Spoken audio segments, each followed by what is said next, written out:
ሁለቱን አንጋፋ ክለቦች ያገናኘው ጨዋታ በፈረሰኞቹ ድል አድራጊነት ተደመደመም። የ28ኛ ሳምንት የኢትዮጵያ ፕሪሚየር ሊግ የሁለተኛ ቀን ጨዋታ ዛሬ ቀጥሎ ሲደረግ ረፋድ 3:30 ላይ ሁለቱን የመዲናውን አንጋፋ ክለቦች ቅዱስ ጊዮርጊስንና ኢትዮ ኤሌክትሪክን ያገናኘው ጨዋታ ቅዱስ ጊዮርጊስ 1-0 በሆነ ጠባብ ውጤት ማሸነፍ ችሏል። አማኑኤል ኤርቦ በ11ኛው ደቂቃ ላይ የኢትዮ ኤሌክትሪክ ተከላካዮች የሰሩትን ስህተት ተጠቅሞ ቅዱስ ጊዮርጊስን ለድል ያበቃች ብቸኛ ግብ ከመረፍ ማሳረፍ ሲችል ድሉ ለፈረሰኞቹ ሶስተኛ ተከታታይ ድላቸው ሆኖም ተመዝግቧል። በኢትዮጵያ እግር ኳስ ላይ ባላቸው ታሪክና አሰልጣኝ ዘሪሁን ሸንገታ በተጫዋችነትና በአሰልጣኝነት የማይረሱ የድል ጊዜያቶችን ያሳለፈበትን የቀድሞ ክለቡን እንደመግጠሙ በብዙ መልኩ ተጠብቆ የነበረው የሁለቱ ቡድኖች ጨዋታ ብርቱ የመሸናነፍ ፉክክር የተደረገበትም ነበር። ኤሌክትሪኮች በኳስ ቁጥጥርና በግብ ሙከራዎች ከተጋጣሚያቸው ተሽለው ቢታዩም ያገኙትን የግብ ዕድሎች ወደ ግብነት ከመቀየር አንጻር ክፍተቶች ታይተውባቸዋል። ፈረሰኞቹ በአንጻሩ ምንም እንኳን በተጋጣሚያቸው የጨዋታ ብልጫ ቢወሰድባቸውም በመከላከሉ ረገድ የተዋጣላቸው የነበሩ ሲሆን ያገኙትን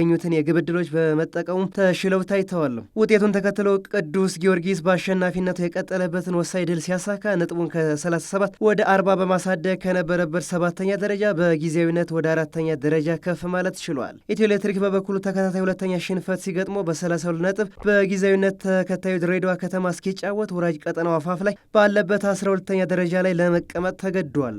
ፕሪሚየር ሊጉ በሌሎች ጨዋታዎች ሲቀጥል ቀን 9:30 ኢትዮጵያ ንግድ ባንክን ከወልዋሎ አዲግራት ዩኒቨርሲቲ ሲያገናኝ አመሻሽ 12 ሰዓት ላይ ደግሞ ፋሲል ከተማን ከሶል ሽራ የሚያገናኝ ይሆናል።